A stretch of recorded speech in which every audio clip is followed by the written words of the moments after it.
Welcome back to Legacy of Kain, Defiance.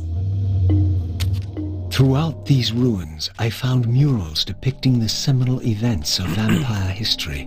These scenes commemorated a great war between the ancient vampires and their rivals.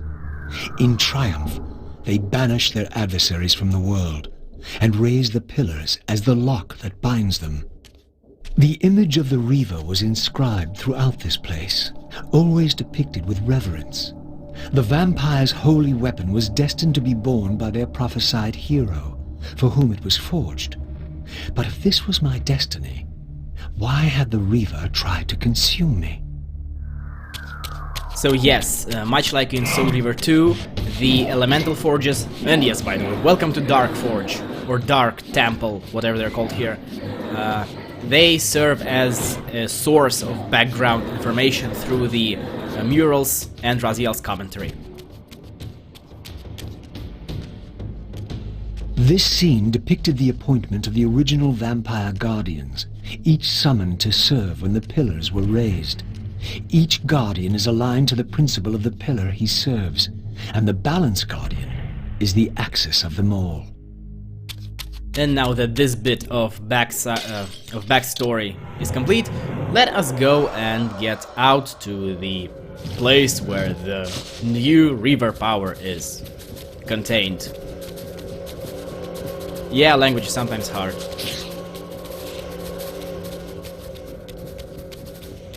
Unfortunately, I don't know what happened to my brain here. The door that I need to go in is on the right. And it took me that long to figure it out.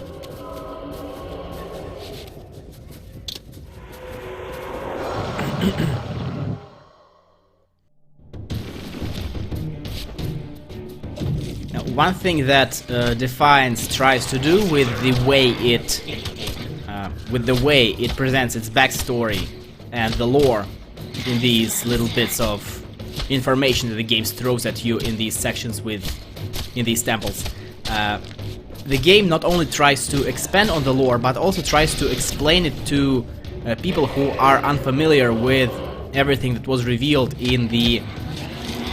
well, not in the Soul Reaver games, it's more like in Soul Reaver 2 and a little bit in Blood Omen 2. Yeah, the game does not always succeed, but for the most part it does, and that is quite nice.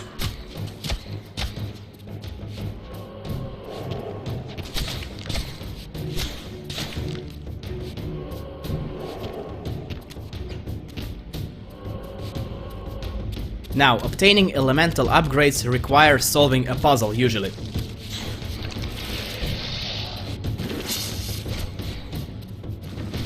However, before, we need to get tentacles and puzzle solved.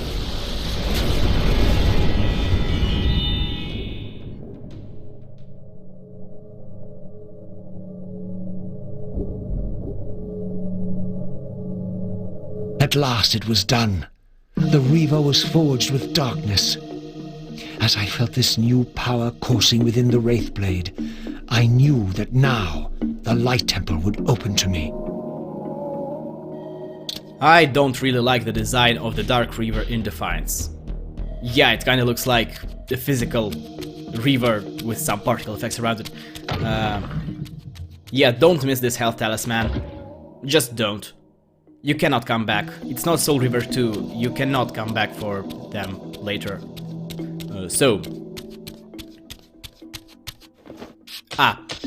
I wanted to say that in order to get out of the elemental forge / temple once you have the elemental upgrade, you need to turn the portal back on.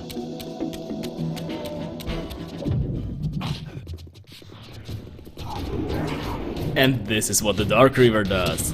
No longer does it blind things, now it masks Raziel himself, and it is awesome. Because it's hilarious, and it finally allows me to revel in perforating carcasses. And they cannot see me, they cannot do jack squat. The only problem is that while Raziel is invisible, the Reaver does not get charged up.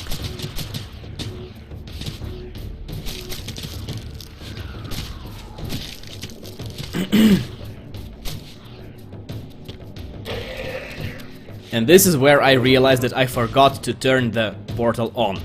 So we have to head back and solve a puzzle, which is, drumroll, a switch puzzle, coming back with a vengeance from Blood Omen 2. Yeah, there will be more of those.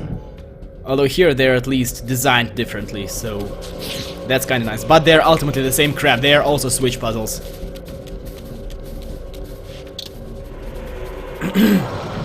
That being said, unlike Blood Omen 2, there are two ways to flick switches here.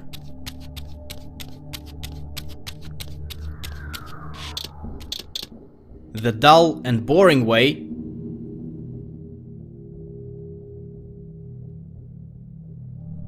and the awesomely inefficient way of extreme profound badassery.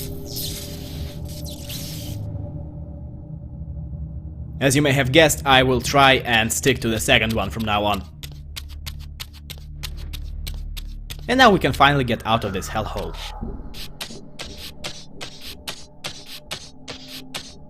Also, by the way, I really like how Raziel climbs faster than Kain. But at the same time, I really hate it because I really hate how Kain climbs slower than Raziel. So do I like this difference or do I hate this difference? Okay, there's another thing. When you get out of the Elemental Forge, the game will require you to solve a puzzle in order to, well, get out on the street. And the puzzle will usually involve, well, not usually, but often involve using the Reaver upgrade that you just received. And this is the case here, which also serves as a tutorial on how to use it, in case you didn't know. Which I did, because I'm good at games.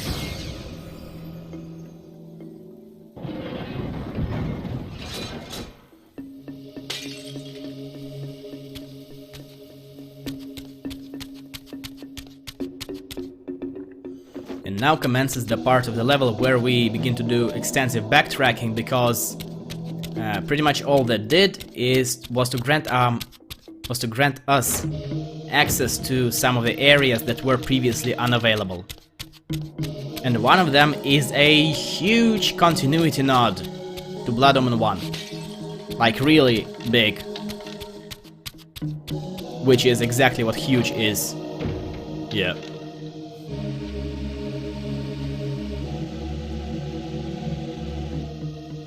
Yeah, this door that closed before us in the last part, in the last update. Yeah, we can now... I'm sorry. Thus armed, we are now equipped to open this door. And this vampire hunter is alone, and I thought I could get my revenge. But it was not meant to happen. Such is life.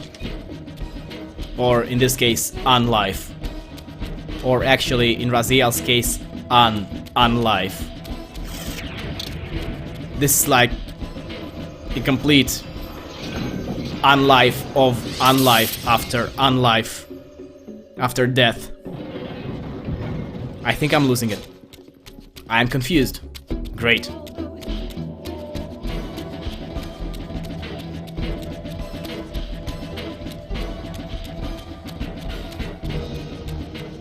Yeah, don't worry. While there will be more backtracking in Defiance, a lot more.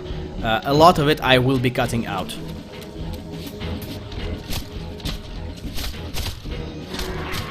Partially because some of it will be optional, as sadly, in order to get all the collectibles, you have to backtrack. And it sucks. Massively. Profoundly, I would say.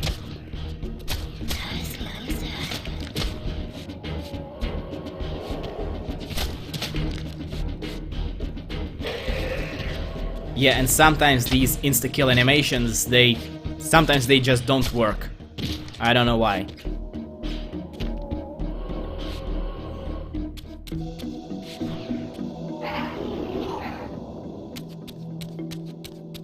Puzzle solved.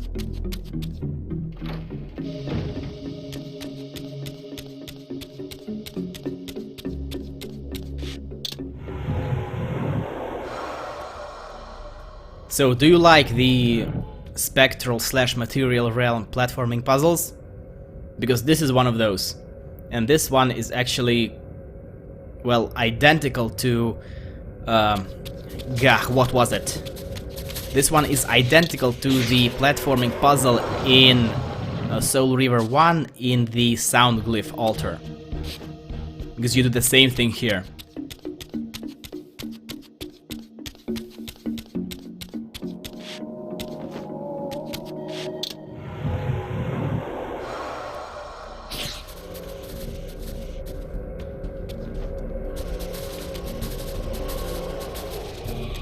Okay, I have a confession to make. The PC version of Defiance supports mouse.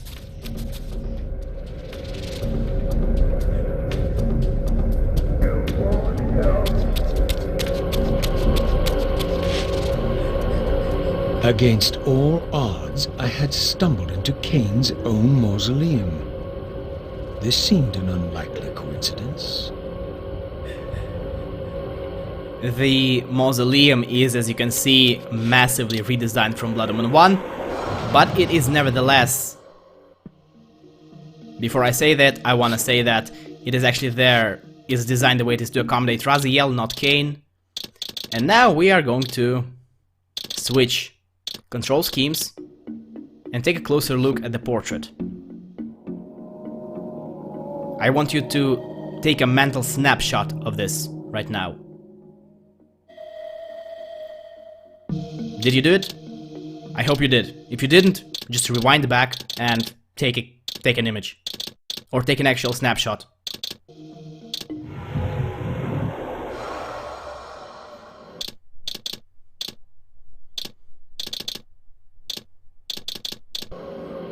And now compare and contrast. I think this is really freaking awesome. By the way, the writing above the portrait says, "Here lies Kain." It's written in Nosgoth blood script. Yeah. Well, the mausoleum is massively different from Kain's mausoleum the way it is the way it is in Blood Omen 1.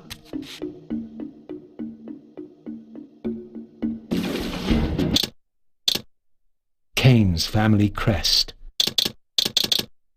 Dark Reaver.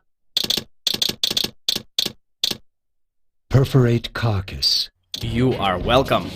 It's massively different from the way it's in Blood Omen 1, and well, it's clearly been designed in a way that accommodates for Raziel and not for Kain's original escape from his grave, because it looks nothing like the mausoleum in Blood Omen 1, but this also indicates that it's the exact same cemetery that we started at in Blood Omen 1, in the very beginning of Blood Omen 1. It's completely redesigned, it's completely overhauled, but it is the same cemetery. And I'm guessing that this hole in the grate is the way Kain escaped originally. In this news, in this, I don't know, retcon. I guess it's kind of a retcon if you think about it.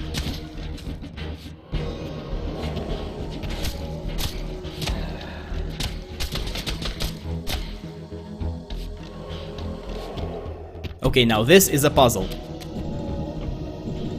Puzzle solved.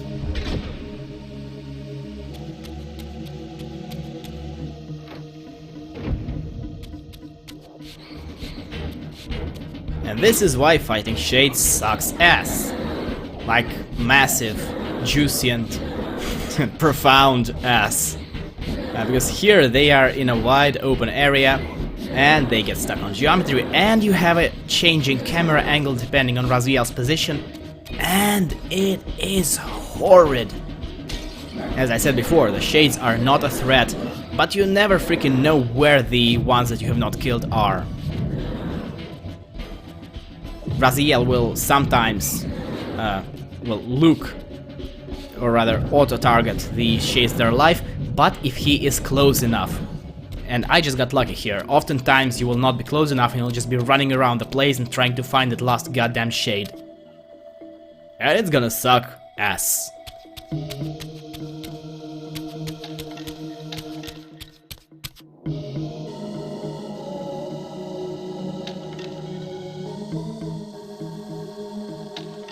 And all this fuss with Kain's mausoleum and Kain's family crest, that was an accident. All that fuss was just to move this pillar here. Now, there is no need to move it any further. I could have just gotten onto the pillar and, well, jumped from it to that edifice. But there is a method to this madness, and this method will become apparent later. And by later, I mean in about 10 minutes.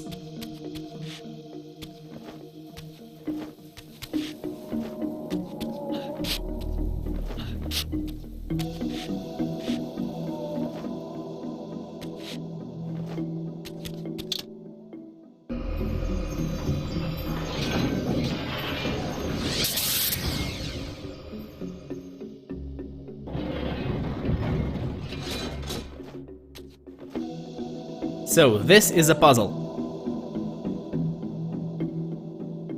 The way to approach this puzzle is to get up in order to get a very important item. To be specifically, we are getting this crystal egg that you just saw.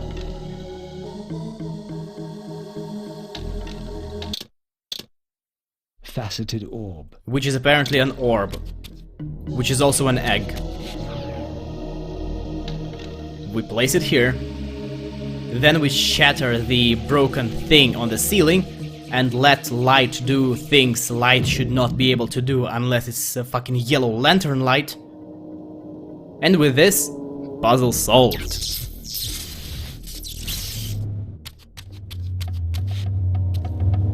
Again, I experienced that odd sense of displacement as I was transported to the vampire ruin once more. But this chamber was different than the first.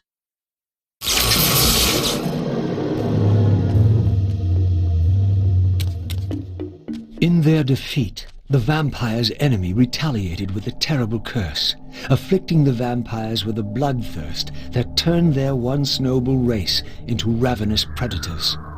This curse plunged the vampires into despair and apparently drove many to madness and self-annihilation. What was it that so devastated them that they were driven to suicide? And as you can see, these are the nods that the game makes to Blood Omen 2, and this is the way it incorporates the story together, ties everything in one, and also fixes a bunch of garbage that Blood Omen 2 released upon us. Because I still maintain that Blood Omen 2 is garbage. And I will keep saying that, and I will keep complaining about it. And do not do what I do here.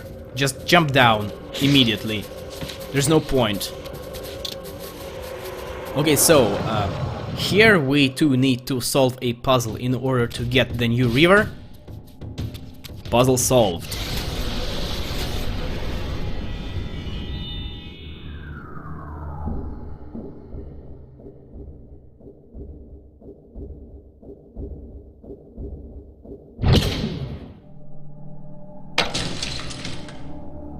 I had succeeded. The Reaver was forged with the power of light, and now my way was clear. I would seek out Ariel at the pillars and see if she could enlighten me. Thus armed, Raziel is now equipped to... No, I'm sorry. Thus armed, I was now equipped to turn the Light Reaver-based switches. This is... I have no idea what this thing is called actually, but this statue serves as a mini-boss throughout the entire game. There's a recurring mini-boss at that. Mini-boss and one came together as one. It's a recurring mini-one at that. And it will become annoying. Like really annoying, really fast. They're not threatening, but they take a long time to beat. They take a lot of hits. And in general, they are a nuisance. In future, I will usually cut it out.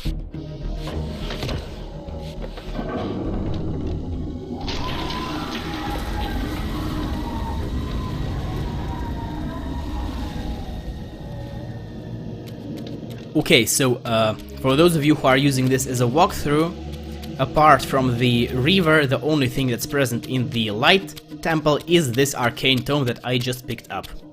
Do not miss this arcane tome unless you don't give a flying fuck about concept art, in which case you are free to miss this arcane tome, which is also an arcane tome.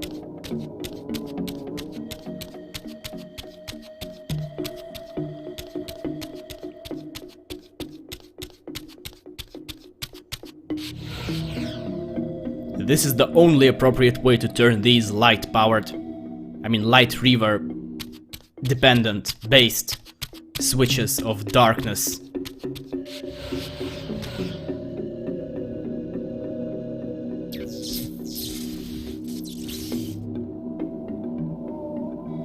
By the way, fun fact, it's something I never show off on camera and probably will never bother, but it is not possible to interact with the portals in Spectral Realm. You have to be in the material world.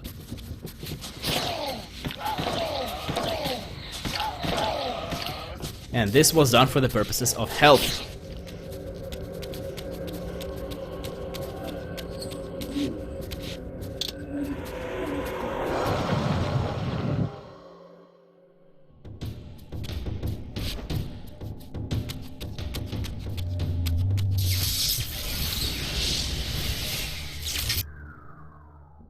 I have the means now to depart the cemetery. I only needed to find the gate that would send me on my way. So remember how the game threw a Dark Reaver puzzle at us to teach us how to use it? Well, here's the way the game treats the Light Reaver puzzles.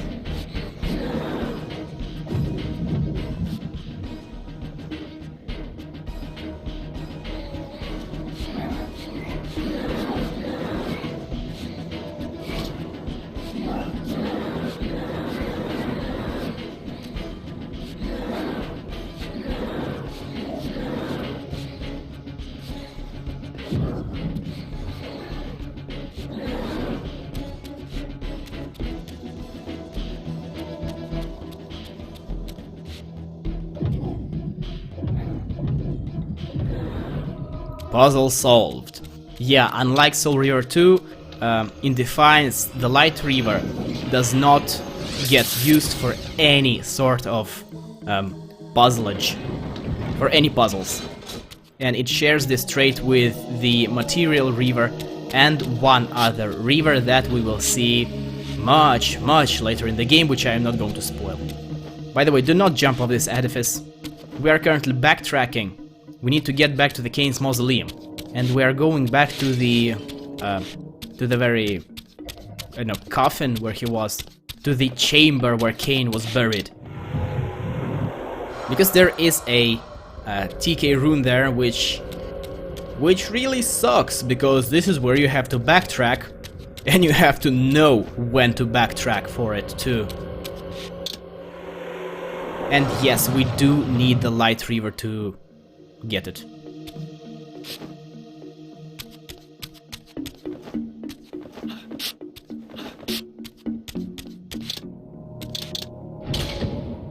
Yeah, this kind of backtracking really sucks. And now I am cutting to the building where we started the chapter, because that's where the third health talisman for this level is. I mean, I didn't cut directly to the building, but I did cut to the point where the backtracking starts the way it would have been done without the talismans and the mausoleum. Also, this Phantasmal Tempest is Raziel's equivalent of Sanguine Sanger. It is a multi-hit attack that is performed in mid-air, and as you can see, I am struggling to show it off, but I will fail miserably. Unlike Perfect Carcass, Phantasmal Tempest is actually useful in actual combat, which is also actual, as opposed to the fictional combat that Perforate Carcass was apparently designed for.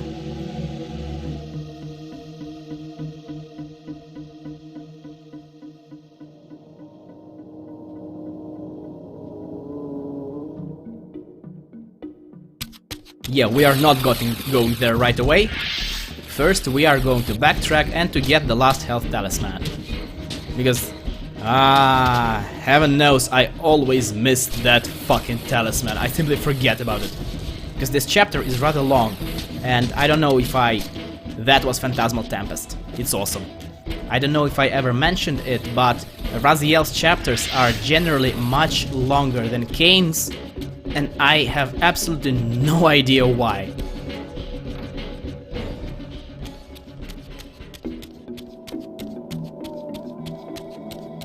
Okay, so a little bit of backtracking here, and don't worry, I will then cut right to the point where we are exiting the level.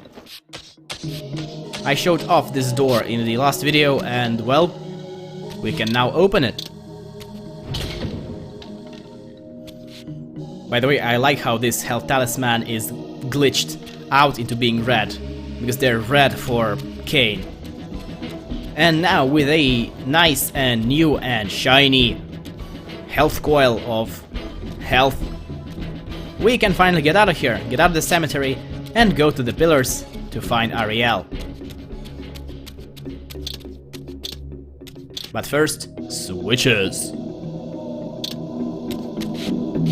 At last, the gate yielded to the powers of light and darkness with which the Reaver had been forged. The way to the pillars was open. And we will go there next time. Thank you for joining me. Goodbye.